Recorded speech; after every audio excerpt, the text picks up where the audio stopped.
নমস্কার বন্ধুরা, আমি আমার ইউটিউব চ্যানেল কখনো স্বপ্নতে আজকে আবার চলে এসেছি। আশা করি আপনারা সকলে ভালো আছেন, সুস্থ আছেন। তো আজকে আমি আপনাদেরকে দেখাবো মৌরলা মাছের লটপটি। নামটা শুনে হাসি পাচ্ছে তো? তা হাসি পাওয়ারই কথা, অদ্ভুত নাম। আমি দেখেছিলাম এরকম একটা রান্না, সেই জন্যে আমি এই নামেই, তাই আমি আপনাদেরকে এই নামটাই বললাম। তো দেখুন, দেখতে দেখতে আমি এখানে নুন আর হলুদ মিশিয়ে দিলাম মাছের মধ্যে, আর মাছগুলোকে খুব ভালো করে বেছে ধুয়ে নিয়েছি। এবার আমি নুন হলুদ মাখিয়ে দিলাম। এখানে 250 মতো মাছ আছে, আপনারা আপনাদের প্রয়োজন মতো নেবেন। আমি এই 250 মাছ নিয়েছি, এই মাছটা আমি রান্না করব। তো চলুন এবার আমি রান্নাটা দেখাই। দেখুন, এটা মাখানো হয়ে গেছে। এবার আমি মাছটা ভেজে নেব। আর এটা কিন্তু খুব সহজ আর খুব অল্প মশলাপাতিতে রান্নাটা হয়ে যায়, খুব তাড়াতাড়ি, খেতেও ভালো লাগে। তাহলে আমি এবার রান্নাটা করে নিই। এই দেখুন বন্ধুরা, তেল গরম হয়ে গেছে, কড়াইয়ে তেল দিয়ে দিচ্ছি, তেলও গরম হয়ে গেছে। আমি মাছটা ভেজে নিচ্ছি। আর কারেন্ট চলে গেছে, সেই জন্য একটু অন্ধকার অন্ধকার দেখতেই পাচ্ছেন। এটা আলোটা খুব একদমই নেই, খুবই কম। একটু নুন দিয়ে দিলাম এর তেলের মধ্যে, তাহলে নুন দিলে কি হবে, মাছগুলো লেগে যাবে না কড়াইয়ে।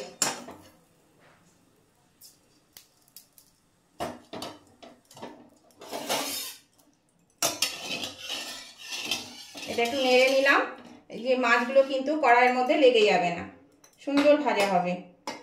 এবার আমি মাছটা ভেজে নিচ্ছি। অল্প অল্প করে মাছ দিয়ে ভাজবো, তেলটা অল্প দিয়েছি, সেই জন্য অল্প করে মাছ দিয়ে আমি ভেজে নিচ্ছি। এই দেখুন বন্ধুরা, মাছ ভেজে তুলে নিয়েছি, আর দেখুন কি সুন্দর মুচমুচে ভাজা হয়েছে। এই যে শব্দ শুনতে পাচ্ছেন, খুব সুন্দর ভাজা হয়ে গেছে। আর কড়াতে দেখুন একটুও লাগেনি, একদম পরিষ্কার, তলায় লেগে যায়নি। ওই জন্য নুন দিয়ে দেবেন একটু, আর পারলে হলুদও দিয়ে দেবেন, তাহলেও কিন্তু হবে। নুন হলুদ দিয়ে যদি এটা তেলের মধ্যে দিয়ে দেন, তারপরে মাছ ভাজেন, তাহলে দেখবেন মাছ কিন্তু আর লাগবে না। তো এবার আমি রান্নাটা শুরু করব। এখানে দেখুন 4টে চেরা কাঁচা লঙ্কা, 2 টুকরো তেজপাতা, আর হাফ চামচেরও কম একটু 5 ফোড়ন নিয়েছি। তো আমি লঙ্কাটা বাদে আগে 5 ফোড়নটা দিয়ে দিলাম। 5 ফোড়নটা একটু ভেজে নিলাম। এবার আমি এর মধ্যে লঙ্কাটা দিয়ে দিলাম, আঁচটা কিন্তু আমি কমিয়ে দিলাম। এবার আমি দিয়ে দিচ্ছি 1 চামচ আদা বাটা,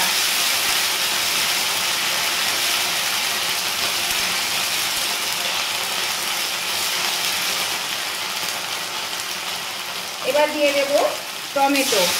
এখানে হাফ কাপ টমেটো কেটে নিয়েছি। হাফ কাপ মানে ওই ছোটো ছোটো 4টে টমেটো হয়েছে। টমেটোটা আমি দিয়ে দিলাম। এবার টমেটোটা গলা অবধি অপেক্ষা করতে হবে। এর মধ্যে দিয়ে দিচ্ছি নুন,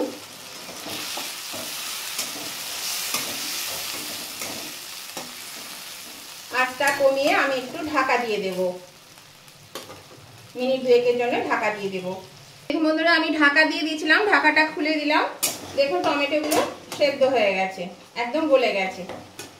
এবার আমি এর মধ্যে দিয়ে দিচ্ছি, এখানে জিরে বাটা নিয়েছি, জিরে গুঁড়ো 1 চামচ, জিরে গুঁড়োটা আমি দিয়ে দিলাম এর মধ্যে।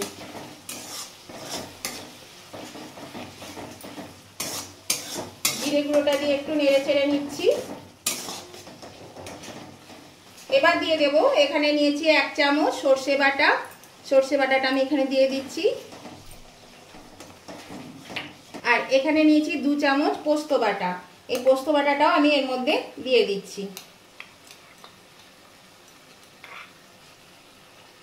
এবার আমি মশলাটা ভালো করে কষিয়ে নেব। আঁচটা কিন্তু আমি বাড়িয়ে দিয়েছি। মশলাটা আমি একটু ভালো করে কষিয়ে নেব। এই দেখুন বন্ধুরা, মশলা থেকে তেল ছেড়ে দিয়েছে। এবার আমি এই মাছটা এর মধ্যে দিয়ে দেব। এই মাছটা দিয়ে আমি একটু কষিয়ে নেব। আর এর মধ্যে কিন্তু বেশি জল দেব না। এখানে একটু ওই আদা বাটা জল আছে, সেটা দিয়ে দিলাম। এবার মাছটা আমি ভালো করে একটু এর সঙ্গে, মশলার সঙ্গে কষিয়ে নেব। বন্ধু যারা এখনো আমার চ্যানেলটা সাবস্ক্রাইব করেনি অথচ আমার রান্নাগুলো আপনারা রেগুলার দেখেন, তাদের কাছে আমার অনুরোধ অবশ্যই কিন্তু চ্যানেলটা সাবস্ক্রাইব করে আমার পাশে থাকবে আর পাশে থাকা বেলটা অবশ্যই ক্লিক করে দেবেন। তাহলে যখনই আমি ভিডিও আপলোড করব সাথে সাথে নোটিফিকেশন আপনাদের মোবাইলে পৌঁছে যাবে আর সবার আগে আপনারা আমার ভিডিও দেখতে পাবেন। আর উভয় বন্ধুদেরকে বলছি, নতুন এবং পুরনো উভয় বন্ধুদেরকে আমি বলছি, আজকে এই রেসিপিটা যদি আপনাদের পছন্দ হয়ে থাকে তাহলে কিন্তু দেখতে দেখতে যদি এখনও লাইক দিয়ে না থাকেন তাহলে ঠিক করে লাইক করে দেবেন। আর আপনাদের বন্ধু বান্ধব আত্মীয় স্বজন সকলেই যাতে পেয়ে যায় তার জন্য কী করতে হবে, প্রচুর পরিমাণে শেয়ার করে দিতে হবে। আর কেমন লাগলো আজকের এই সহজ সরল মৌরলা মাছের লটপটি রেসিপিটা, যদি ভালো লেগে থাকে তাহলে কমেন্ট করে জানাবেন কেমন লেগেছে। আর আপনারাও যদি খেয়ে থাকেন সেটাও আমাকে জানাবেন, আর আপনারা কীভাবে করে খান সেটাও জানাবেন। দেখুন আমি একটু কষিয়ে নিলাম, এবার আমি অল্প জল দিয়ে দিচ্ছি এর মধ্যে।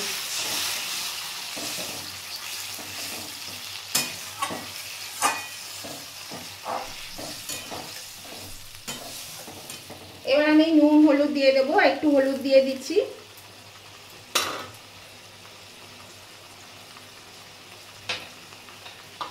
আর একটু নুন দিয়ে দিচ্ছি। নুন মাছে দেওয়া ছিল, তেলে দেওয়া ছিল, সেই জন্য কিন্তু বুঝে নুনটা দিতে হবে, তা না হলে কিন্তু নুনটা বেশি হয়ে যাবে। দরকার হলে একটু চেখে দেখে নেবে।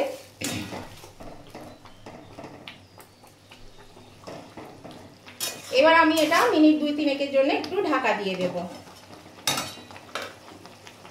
আঁচটা কিন্তু কমিয়ে দিলাম, মিডিয়াম টু লোয়ে দিয়ে দিলাম।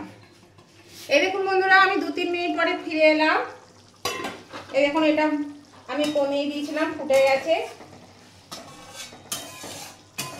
রান্নাটা কিন্তু কমপ্লিট। আমি একটু বাড়িয়ে দিলাম। এবার আমি এর মধ্যে দিয়ে দিচ্ছি একটু ধনেপাতা কুচি।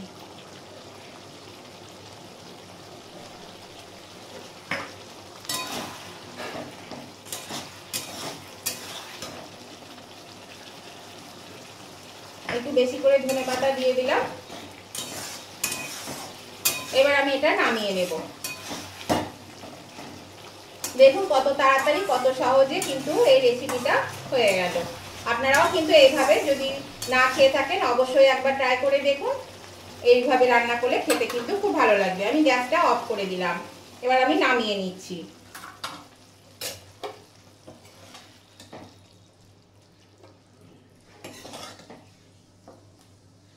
এই দেখুন বন্ধুরা আমি নামিয়ে নিয়েছি, আর এটা খেতে কিন্তু অসাধারণ হয়, খুবই ভালো লাগে খেতে। অবশ্যই একবার করে ট্রাই করে দেখবেন। আর এর মধ্যে আমি অল্প একটু ধনেপাতা ওপর থেকে গার্নিশ করে দিলাম। তাহলে নতুন বন্ধুরা যদি সাবস্ক্রাইব করে না থাকে তাহলে অবশ্যই কিন্তু সাবস্ক্রাইব করে আমার পাশে থাকবেন। আর উভয় বন্ধুদেরকে বলছি আজকে রেসিপিটা আপনাদের ভালো লাগলে, পছন্দ হলে অবশ্যই লাইক শেয়ার কমেন্ট করতে ভুলবেন না। আমি আবার নতুন ধরনের ভিডিও নিয়ে চলে আসবো। ততদিন আপনারা ভালো থাকুন, সুস্থ থাকুন। আর আজকের মতো আমি ভিডিওটা এখানেই শেষ করলাম। Tata, bye bye.